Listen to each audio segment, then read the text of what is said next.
We've been talking about this idea of an agenda that's focused on student success for 5 years now. It started out as really a discussion item, a small discussion item in the Faculty Senate several years ago, 5 years ago, and it's grown into a large institutional program recognized by the board.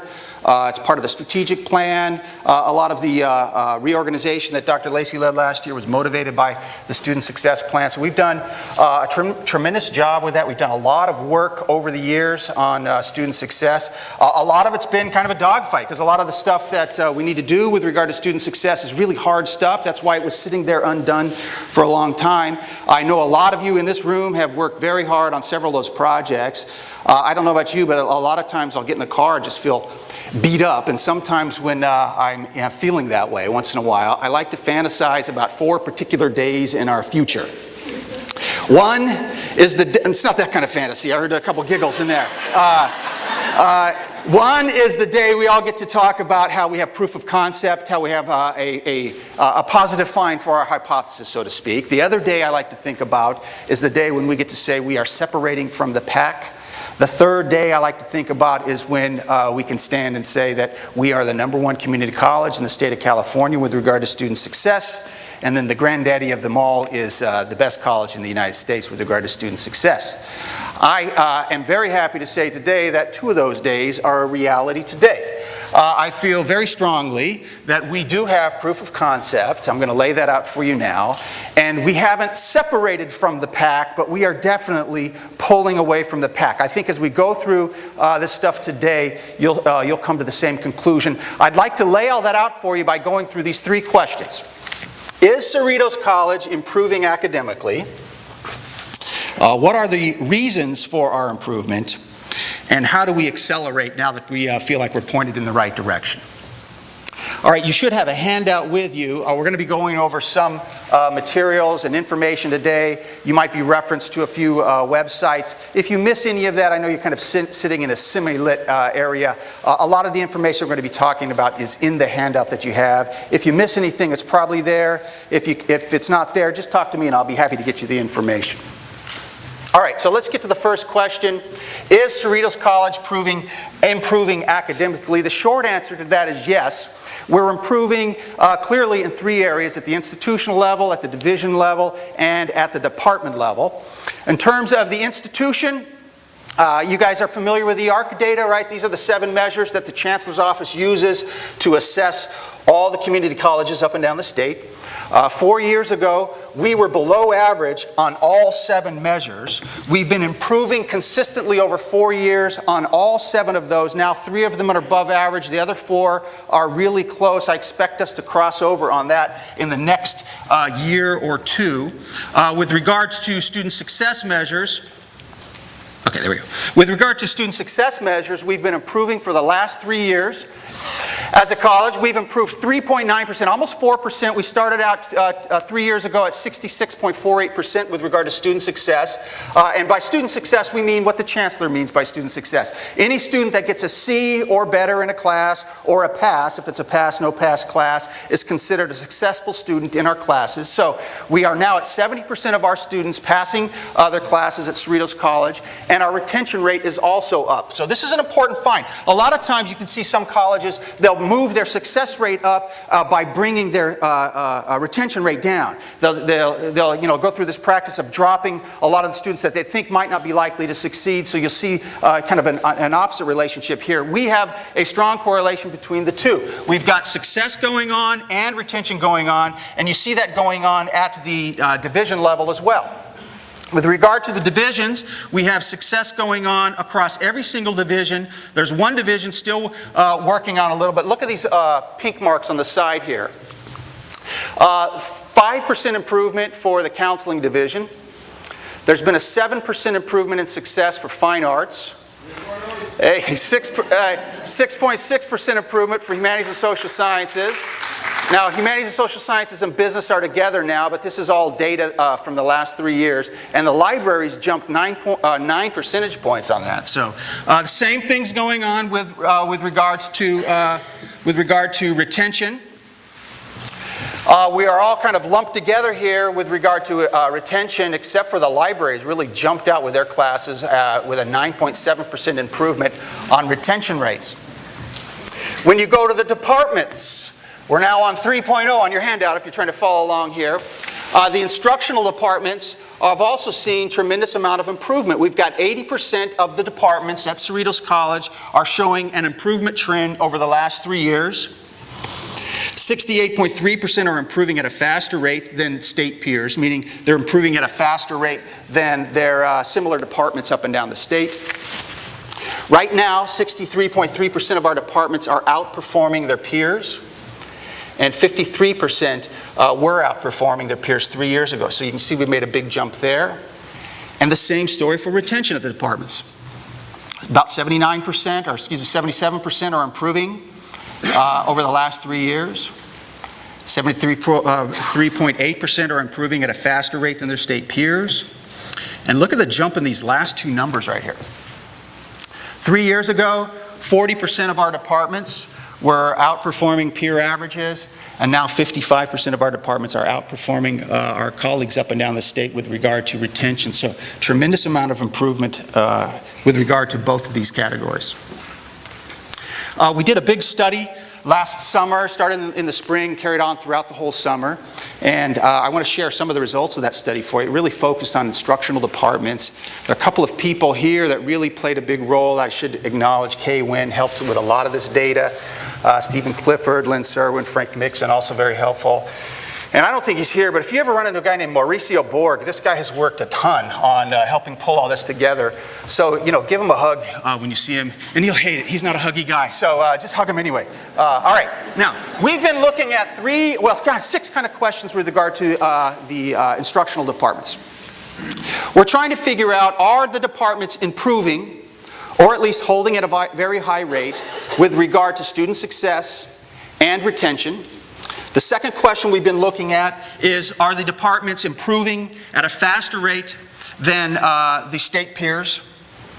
And thirdly, is the department performing at or above the state peer average? We looked at 66 departments on campus. 31 of them are performing, have basically a yes answer to at least 5 of these questions. And 16 departments have a yes answer to all 6 of these. Now, we don't have time to go into the details on this, but I do want to just quickly go through these departments so you can get a sense of what's going on. This, we're looking right now at the art department. Hagop is the chair of the art department. This chart right here shows you what their success rate has been like over the last 3 years. I'm really close. I know for sure you can't see this in the back. I sat there and tried to look at it. So, Ty, you're probably like, well, I need glasses. No, you don't. This is just blurry, all right? 65.9%, 72, 73, or just look at that bar there. That's improvement. This is what the division success rate has been like for the fine arts and the fine arts division. This is what the success rate has been like for the college for the last 3 years. And this is what all the other art departments up and down the state of California are doing. These guys are improving at a faster rate than the other art departments, and they're performing at a higher rate than the other art departments at the other in the other departments. And this story repeats itself 15 times here. The auto department, Tony's the chair. The rate very high here, 79%. The colleagues up and down the state, 72%. The biology department, also very strong improvement over the last 3 years, outperforming other biology departments. Child development department, very high. Look at this. Yeah. Up in the 80s. Colleagues are way down in the 70s. Dental assisting department, that's like a very, very steep right there. They've moved into the 90s. Now, a lot of their colleagues are in the 90s also, but this improvement is really, really fantastic. The dental hygiene department. Okay, they've gotten a little worse. They've gone from 99 to 96. So I think we can't penalize them for that. That's really fantastic, man. If you get up in the 90s and just stay there, that's great. They're outperforming their colleagues. The elementary education department, education, or we usually refer to this as teacher track, also very strong performance, and these other programs like them are on the decline in the United States. or excuse me, the state of California. The English department, solid improvement over the last 3 years. They're holding at 72%. Their colleagues are 70%. This is a very strong performance, especially given some of the students that they're having to deal with. I'll show you some of the assessment scores in a minute. Foreign Languages Department, which I think is now called Modern Languages Department, but this is where you find Spanish, German, French, and Japanese. Is that right? Is Froilan in here? Okay, whatever they said. That's what's in here. Really strong performance here, 75% almost, and 67%. So the same story here. History department, 10 percentage points over their peers. Nursing department, look at that, 93.9%. That's a long red bar right there. Photography department, Chair Christina. Psychology department, very steep improvement here over the last 3 years. Way to go, Michelle. Sociology department, same thing. Women's Studies department, very strong improvement. They had a little dip right here, but look, overall, they've really come real strong last year. And Law department, Mary Pribble, very strong performance here, outperforming the peers by almost 10 percentage points also. So these people, these 16 really deserve a round of applause. This is really remarkable.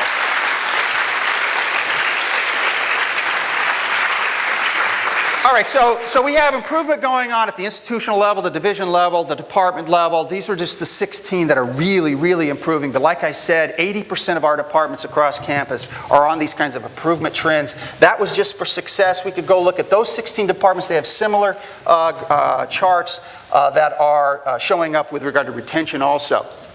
Now, if you want to see those charts, you can go to this website right now, and you can download the whole thing. It's just a big PDF file, so you can look at all 66 departments, see what your department's doing, see what other departments are doing, and compare that. All of these charts that you just saw are going to be dumped into your unit plan also, so you don't have to go be hunting for them. Frank's been doing a lot of work on that particular item. What you need to do is roll over your unit plan from last year, roll it over. Make sure Mauricio Borg, the guy you're going to hug, right, B-O-R-G-E, he's included as a participant, and then we'll dump all this data in there for you. If you didn't follow any of that, just talk to me or Frank, and we'll get this stuff dumped into your unit plan for you. We do need to add some data units to this for next year, but we'll talk about that next year, right? Okay, now, why are we improving? There's two possible reasons that have been offered to this. And I would say both of these need serious consideration. One reason that we may be improving is this economy. What's being called, I guess, the Great Recession now has had a lot of impact on everybody, including us. The other possible explanation, which is an internal factor, is the Student Success Plan. There's been a lot of talk in education circles about the Great Recession having various kinds of impacts on institutions. This is kind of the summary of what people have said about community colleges. The economy is going to shift unemployed or underemployed people to Cerritos College. The articles aren't really clear about whether that will have a positive or negative impact on success. There's been a lot of talk about the cutbacks at CSUs and UCs. As they turn students away, they come to us. That's projected to have a positive impact on student success. As CSUs and UCs cut back, it's also projected to mean our students might stay here longer because the requirements have gotten stiffer. We're unclear about what kind of effect that will have. Section cuts at Cerritos College have translated probably into poor classroom planning for students. You know, a lot of students didn't get a class, so they'll jump into anything. That's not the way you want to plan your schedule. That's projected to probably have a negative impact on success. And then the bad economy moving, it just makes a lot more people unable to afford college. That probably has a positive impact on our success, and kind of a cruel irony there. But there's been a lot of talk about how this economy might affect us. So Terry Lopez and I got together, and we decided to take a look at the change in college preparedness over the last 3 years. We've been going through this economy for the last 3 years. Has there been any change in assessment scores? So let me step you through this quickly. These are the assessment scores for reading. When every new student comes to Cerritos College, they have to take a reading assessment, a writing assessment, and a math assessment, all right? Well, they've always been encouraged to, but now they're going to be required to. These are the cumulative scores over the last 3 years for reading. The blue bars are from 3 years ago. The red bars are from 2 years ago. The green bars are from last year.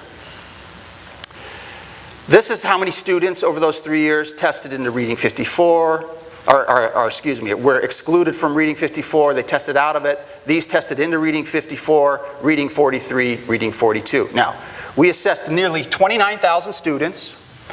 For all 3 years, about 39 to 40% have been assessing into college level reading. You see this line here? This is a trend line for the distribution pattern. It's a trend line for all 3 years, and the lines right on top of each other. It means the distribution pattern for the last 3 years has hardly changed at all. You can see this is the largest cohort, as I mentioned. This is the second largest cohort, Reading 54. So almost no change. The economy's had no change on the kinds of students coming in with regard to reading levels. This is what the English assessment looks like. We've had over 28,000 assessments in English. 13 to 14% assessing into college level English. There's been, again, here's the trend line. No significant change in the distribution pattern of those tests. If you can't see this from the back, this is English 20. That's the largest cohort. This is English 52. That's the second largest cohort. And that's English 100, college level English. This is math. We've assessed over 23,000 students over the last 3 years. Less than 1% are assessing into college level math. That's college level math right there. In fact, we've assessed over 23,000 students, and 84 students in 3 years have assessed into college level math. The biggest cohort was right here, math 20. Second biggest cohort, math 40. So 75% of our students that are coming to Cerritos College are testing into math 20 and math 40, and 97.7% of our students are testing below college. That's just unbelievable. Now, the point of this presentation is not to talk about assessments really, but I do want to make this one note. The scores in English, the scores in reading are disappointing, but they feel manageable. In reading, students are coming in basically 1 year below college level reading, or whatever Reading 54 is assessing. They're coming in needing one class to move on. In English, they're coming in needing 1 and 2 classes. In math, this problem is just unbelievable. What we're asking the math department to do is beyond unreasonable. We really need to address this issue at a regional level. I was just doing some back-of-the-napkin calculations, and I figured if we wanted to capture all those students, get them through that pipeline and into college-level math, we would need to offer 600 more sections every year and hire 16 full-time math instructors just to address these issues going on here. And those numbers are never going to happen. They're not going to happen in my lifetime, at least. So we've got to have some kind of regional discussion. We'll have more talk on that later. What these 3 graphs suggest is that the economy has had no effect on improving the kind of preparedness over the last 3 years. So over the last 3 years, students are just as prepared as they have always been, or if you're want to think of the flip side of the coin, they're just as unprepared as they have always been. So what is having the impact on this? I believe strongly it's the Student Success Plan. The Student Success Plan calls for work in 5 areas, these 5 circles that we've been talking about. Student engagement is the idea that students need to take ownership of their education. iFalcon is kind of the glue that holds all of this together. These are all the activities that have been going on over the last couple of years. We are just starting to get our arms around what student engagement looks like at Cerritos College. This was kind of a benchmark study. We did a study last spring. 5,000 students took a survey. We asked them a whole series of questions, like how much time do you spend studying? Do you come to class prepared? Those types of things. Do you study in groups? We asked probably 50 questions along those lines and mapped them all to the iFalcon acronym. So according to students, on a 4-point scale, they say, well, I focus at about a 2.5 level. But if you look across this, you can see this link up. This is the weakest area for students. They're coming. This paints a picture of, I think, of what's going on with students. They're coming to campus and they're leaving. All right, that's a typical problem at a commuter school. They come, they leave. They're not joining. They're not studying in groups. They're not visiting faculty members' office hours. They're not joining clubs. We really, really need to work with students in this capacity here. But I think the point here is we're starting to get our arms around what engagement looks like and really focusing on it. Teaching. We've always had a history of strong teaching at Cerritos College.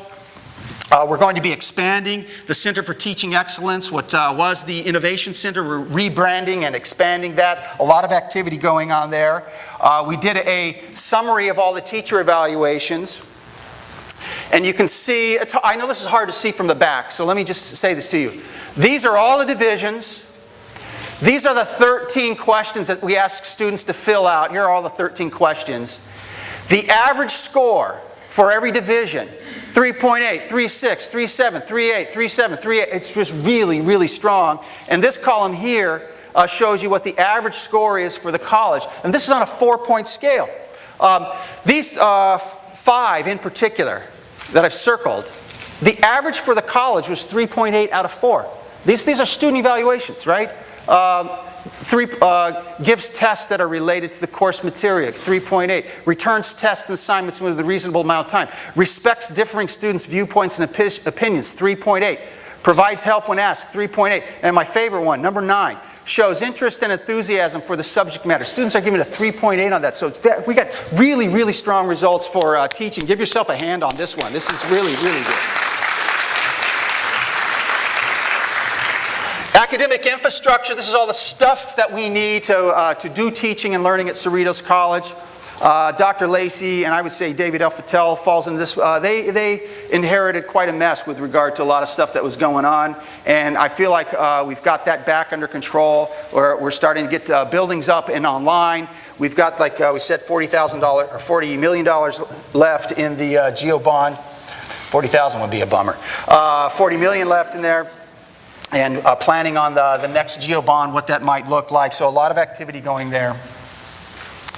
Instructional programs, I just showed you all the data on instructional programs. Very strong success going on with regard to instructional programs. And support services, this is where I'm spending most of my time right now. The support services that students need to be successful in their classes and the support services that faculty need to help students be successful in their classes has been less than desirable for a number of years, and we're bringing this back up. I think you're going to enjoy a lot of the services that are currently rolling out in the Success Center and will be rolling out over the next year or two.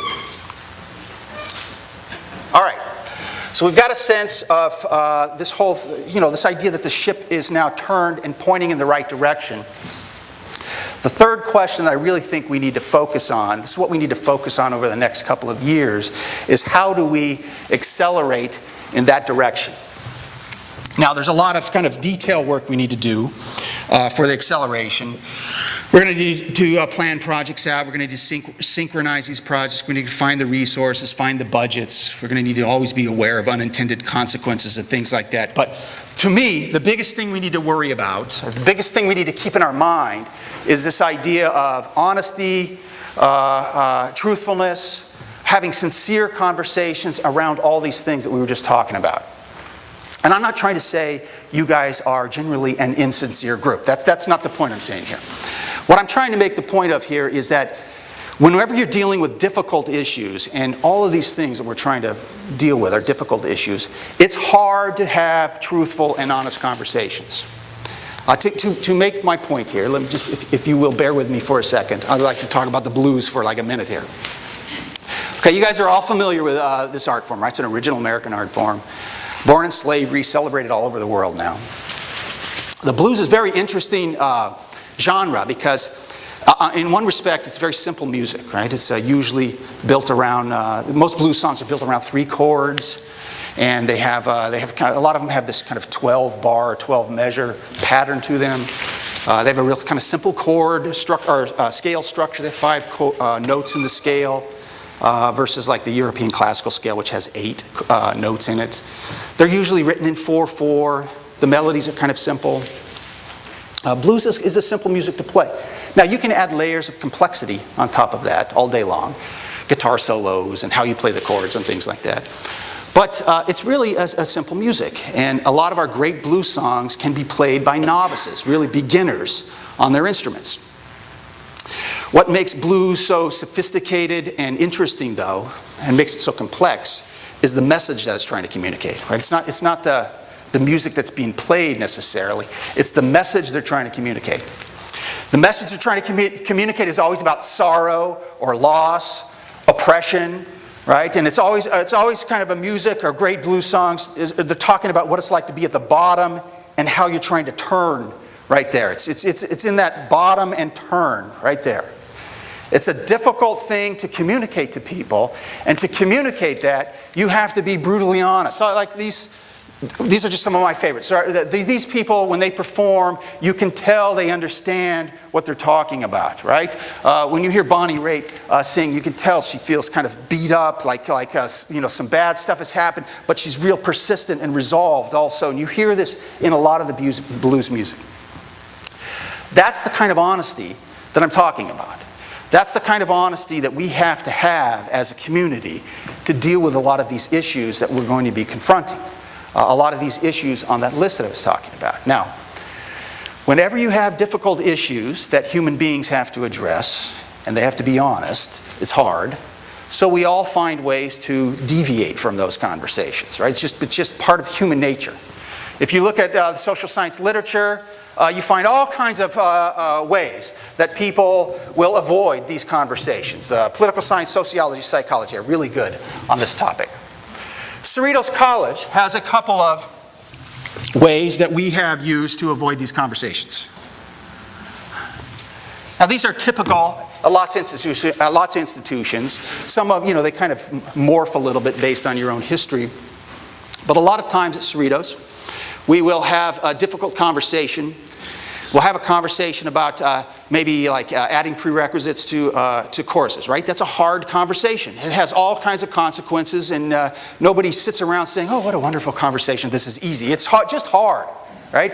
There are 30, 40 conversations like that we have to have. One thing that we'll often do is take the conversation, then when we move into action, we start focusing on the easy stuff instead of the hard stuff.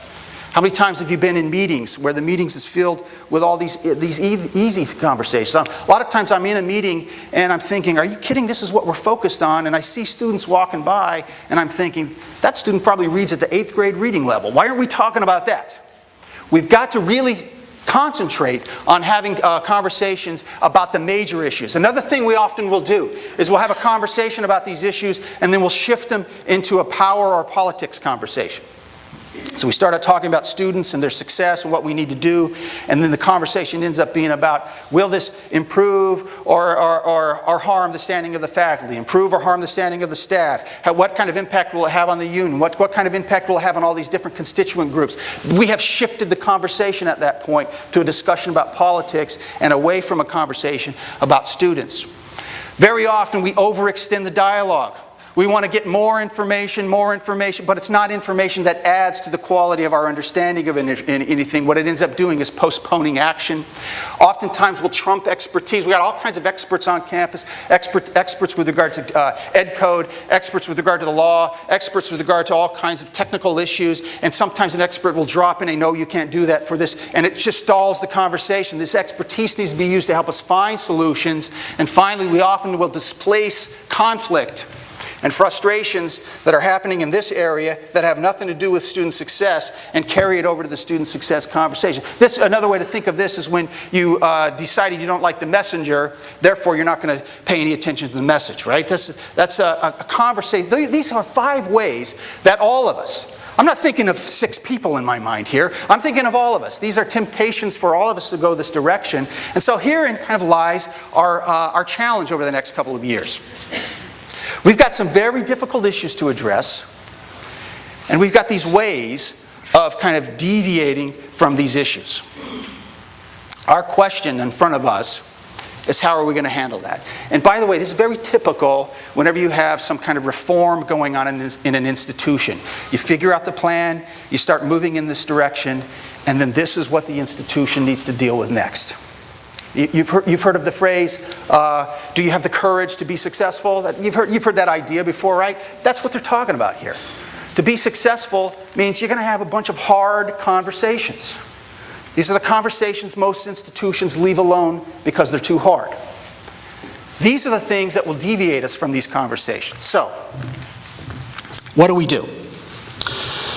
First, you need to realize that all of us want to go in this direction, all right? All of us want to move in the direction of student success. And none of us want to go in that direction. Or maybe almost none of us. But definitely many of us are going to go in that direction, myself included. You know, you're going to show up to work tired sometime, and this is kind of the direction you go when you're tired, when you're not on top of your game. I'm always a sucker for item number 2, shift to politics. I'm a political scientist. I have a tendency to go that way. Lacey tells me I shift towards overextended dialogue. She keeps telling me that. All right, so we just need to be conscious that all of us want to not go in this direction, but all of us are going to be tempted to go this direction once in a while. So what I'd like to ask you while you're sitting in your seat, I'm asking you that you resolve to come to work listening for these things. And do whatever you can to help us focus on these 5 circles. You know, a great musician said of blues music is 3 chords and the truth. That's how they summarize blues music.